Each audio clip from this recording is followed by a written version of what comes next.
Thank you for being here still on the third day at the end of the afternoon. I think you are very courageous. And I hope I will respond to your curiosity. So, I was supposed to make this presentation together with ATM. ATM is a transport operator who is operating in Catalonia and also in Barcelona. And we have been working very intensively with ATM in the last 4 years, and they have been very, very supportive to the OSPT Alliance. By the way, they are one of the first members who have joined the Alliance, because this is what OSPT is. OSPT stands for Open Standard for Public Transport. So it's an initiative which is a not-for-profit organization that initiated in 2010. So we are almost 6 years old, to elaborate an open standard for the public transport. What we can see today is that it's not only about transport, because as an open standard, the specification is available onto the website, so everybody can download the specification and apply it to the market he is working in. So we are seeing a lot of projects which, to our understanding, are very, very close to the IoT market. For instance, we have application of access control to the airport in Korea that have been starting. There are applications of access control to tolls, to parking. In the automotive industry, there are very, very concrete actions that are brought for keyless applications. So there are a lot of different applications away from the transport, the public transport vertical, whereas the technology is deployed. On top of this, the urban life in all the countries will develop strongly in the coming years. It is already doing it, and this will provide the capacity of an existing infrastructure to be deployed into the city, because we will have more and more transport means. You will have more and more stations, validators that will be in condition to receive this standard, and that will provide the ability to develop in other kind of application.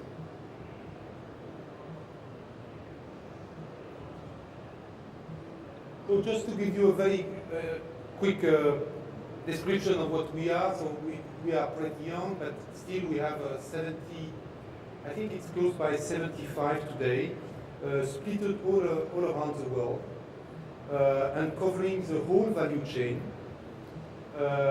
We have a specification which is a Cypress specification which is published on the web, and you have about 27 products, and we have more than 30 by the end of the year, which are published, which are available.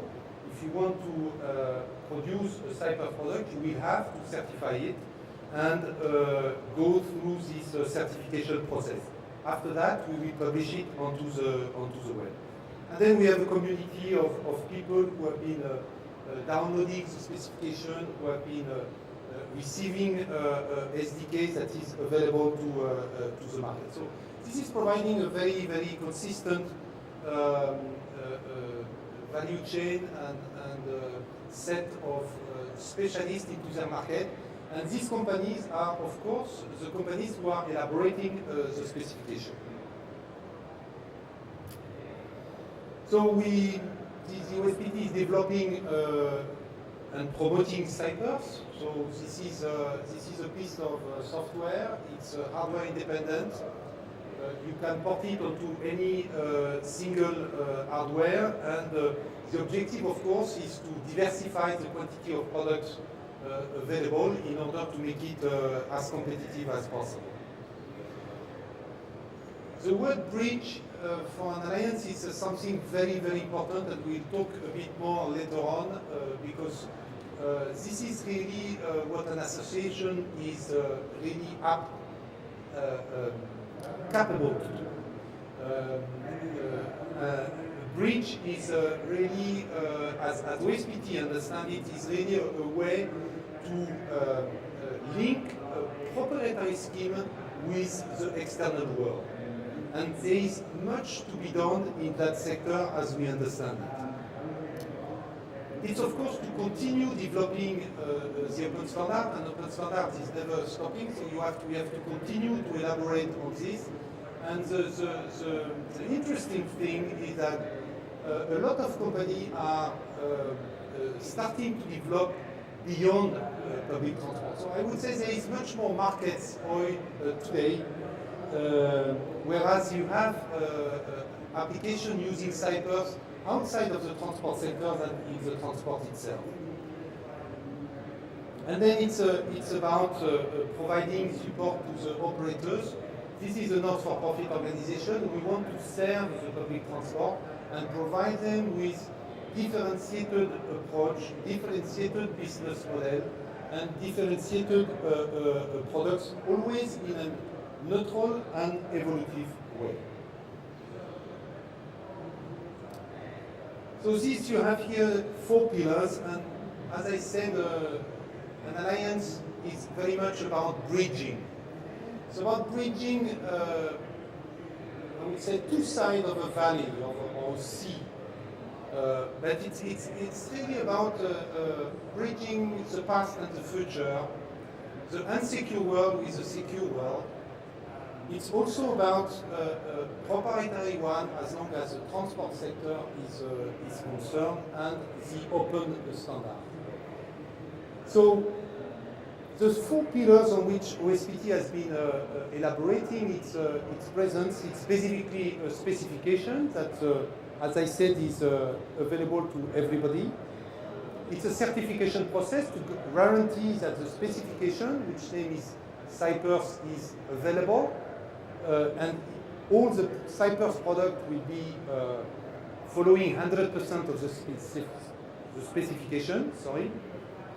The members are absolutely critical, because whenever ATM is saying, I'm going to put Cypress into my system, it has a lot of influence. And this happens for other operators. Deutsche Telekom has installed Cypress for an application in Hungary. In UK, the ITSO transport operators has did the same. São Paulo in Brazil, etc. Los Angeles has also. So this is really important for the ecosystem, the industrial company to join. And finally, resources is what I call the intelligence, the specific aspect of each member to project himself with a basis such as Cypress and build upon the business for tomorrow. So I insist a bit on the transport sector, even if it's not probably your tea, but I can see, I'm not of IoT, I am in the transport sector, but I can see a lot of comparison between the public transport and the IoT market.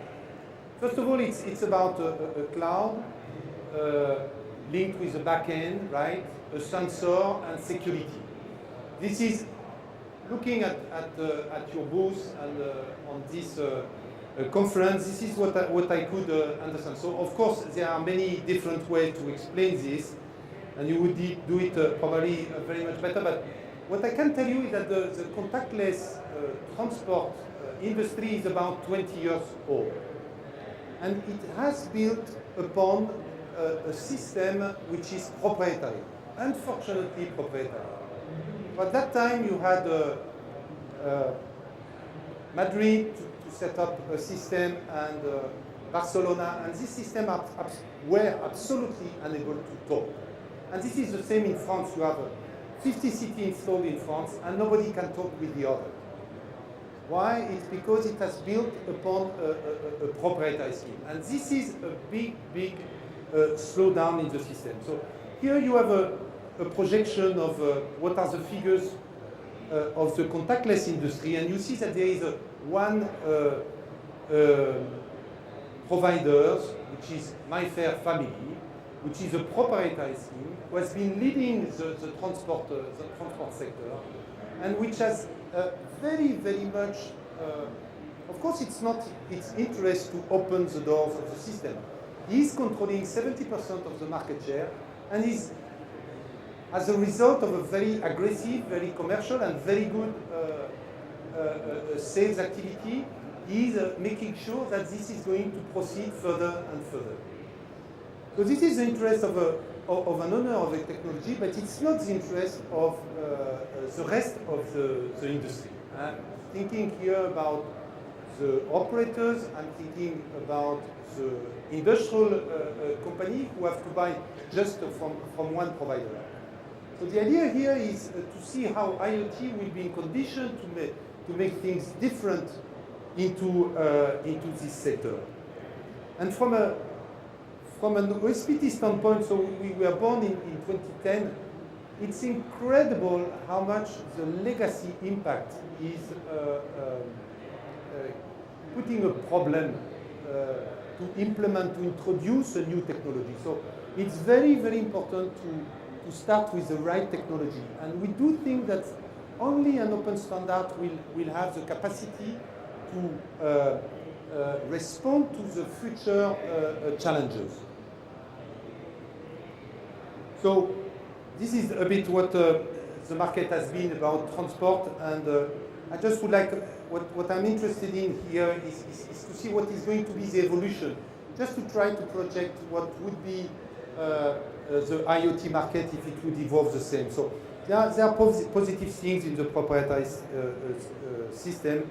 There are 750 cities equipped with automatic fare collection in the world, 1-2 billion users. So this is fine, I would say. This is a nice market to be in.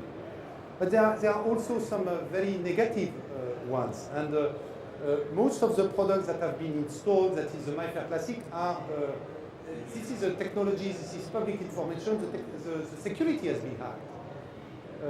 There are some clones that are produced in China that are sold all over the place. And we understand this is a real consequence of a proprietary scheme. The interoperability has not been deployed that far, because basically the technology was not permitting it. Let's say, use a technology in a city and then give the ability of using it to another city is very complex, because you have to share some keys, and this is not something that this product would allow for. Of course, the cost as a proprietary scheme is also higher than when in competition, and this is harming for the operators and the city financing. It's mono-supplier. That means in terms of security, if there is a plant, this plant that is having an issue, that is inundated, or that is putting fire, the market will be stopped. So in terms of security, it's very complex. And of course, it's hardware dependent. That means it works very well if you put the chip into a car. You can even put it in a piece of paper. But if today the world is much more flexible than this. You need to eventually put it onto your mobile. You need to put it onto your watch. You need to put it into your car. And this is where a proprietary scheme is really providing an important drawback, because you have to buy, if you want to have this technology, you have to buy the chip and put it into the system. Whereas you can have two possible futures for this market. Is if a proprietary approach will proceed further. The industry will become in a vendor lock-in situation, and then the market, as the market is never stable, is always on course going forward, the market will simply find alternative. Today you could very easily think about replacing a card with a system that is using, well, very easily, sorry, this is not the right term, but the technology exists to replace this technology with Bluetooth, for instance, with HE, which is host card emulation as well. So this is something that, because of the proprietary scheme, alternative solutions are looked for. And the second possibility is, of course, to open the door for introducing new suppliers, making the things much more transparent, and providing this incredible infrastructure of the public transport throughout the city, not only for public transport, thus improving the cost, improving the sourcing, improving the quality of the application, but also opening the doors for other kind of application. And this is where I think IoT and public transport have a lot to share, because they are living very close by.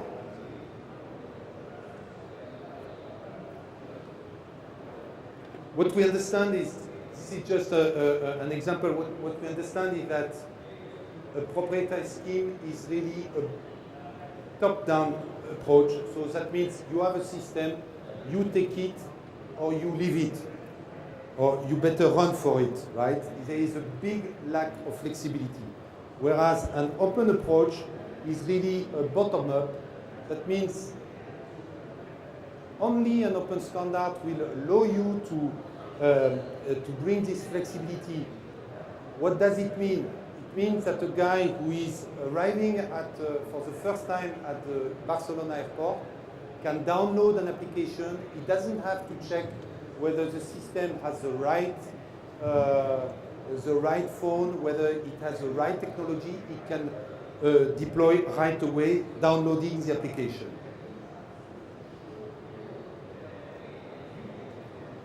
Well, what are the benefits of open standard?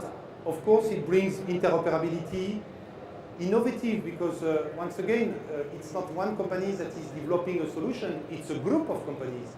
And these companies, through the working groups, you certainly know that very much.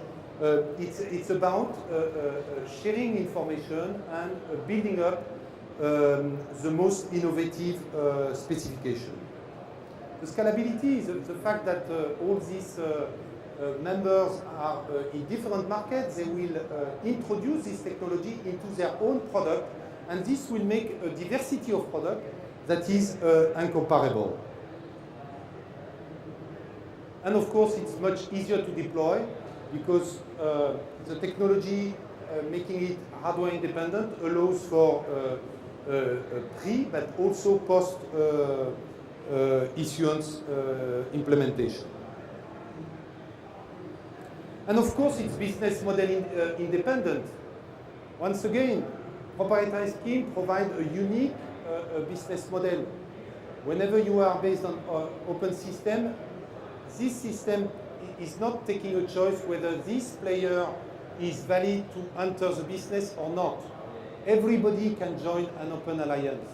And this is making a real difference whether you want to sell, or you want to provide a service, or you want to be part of the value chain. So this is whereas I think that the public transport on the left side of the, on the west side this is what the public transport can provide. So that means an infrastructure that is based on an open standard, that is open for multi-application, is bridging towards a new world that might be IoT, whereas you will be in condition to access this technology, putting it into those IoT or sensors product, and benefit from an existing application which has been already deployed.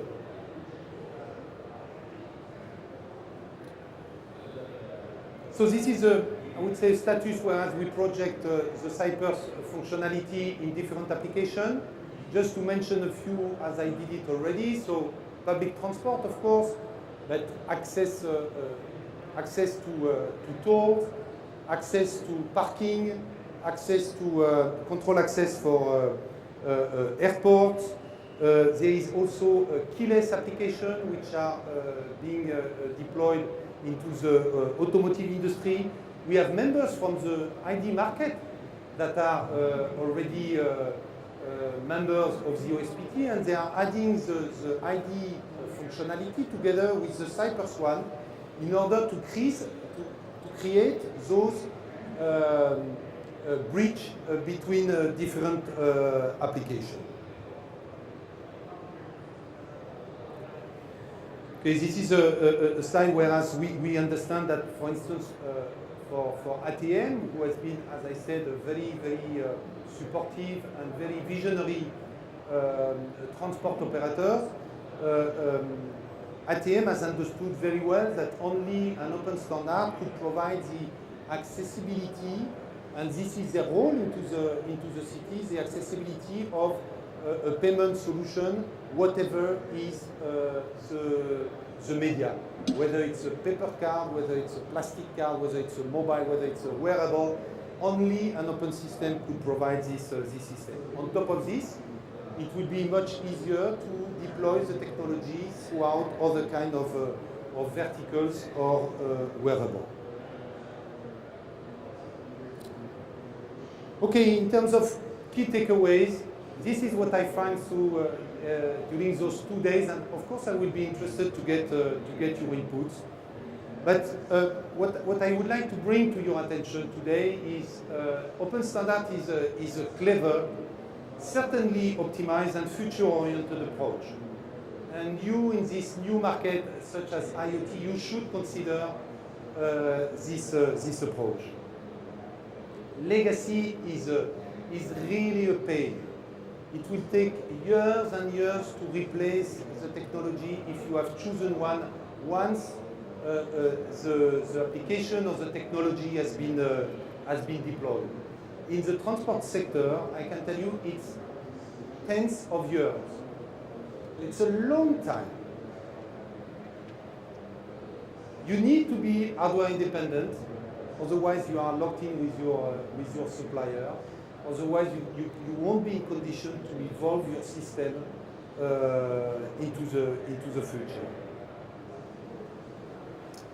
And this would be an advice is, this is a huge market. I mean, definitely, I would say the mobile was in the 2000s, the year 2000.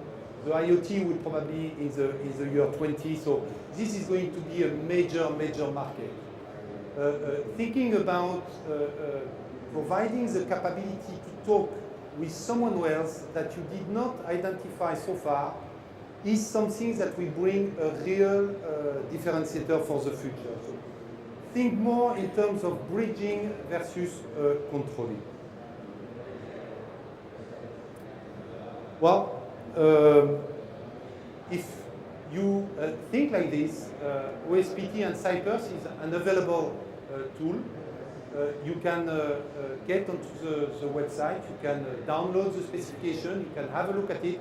If you are interested, you can join the working groups and participate into the elaboration of the standard for IoT specific vertical, right? So you are more than welcome. Thank you very much. Well, I was a bit too fast, but I suppose you will be happy. We have some time to respond to questions. So if you have questions, I will be very happy to answer. I think there is a micro over there. So.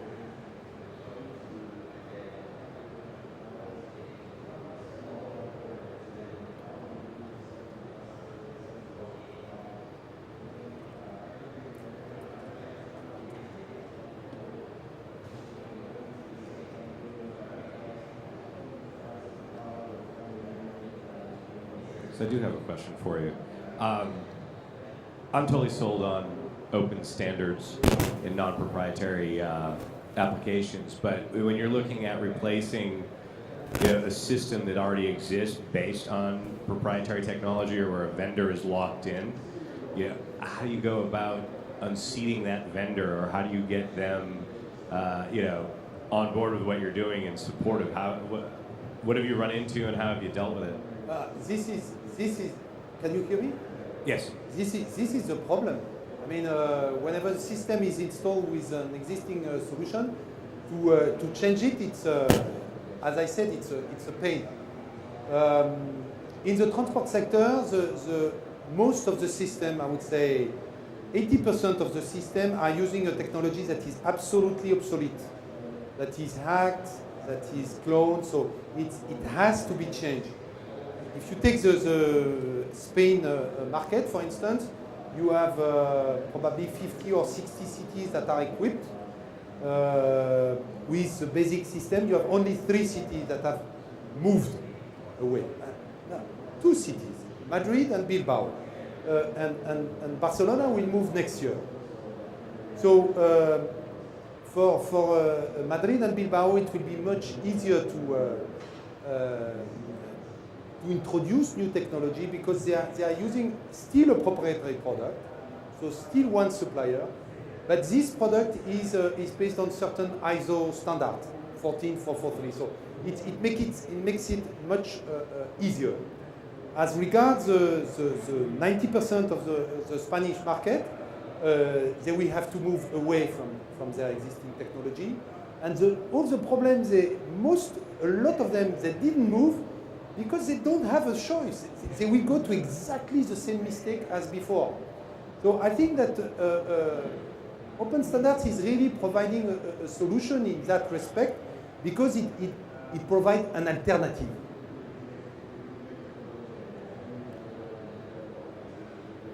Any other question? Thank you very much.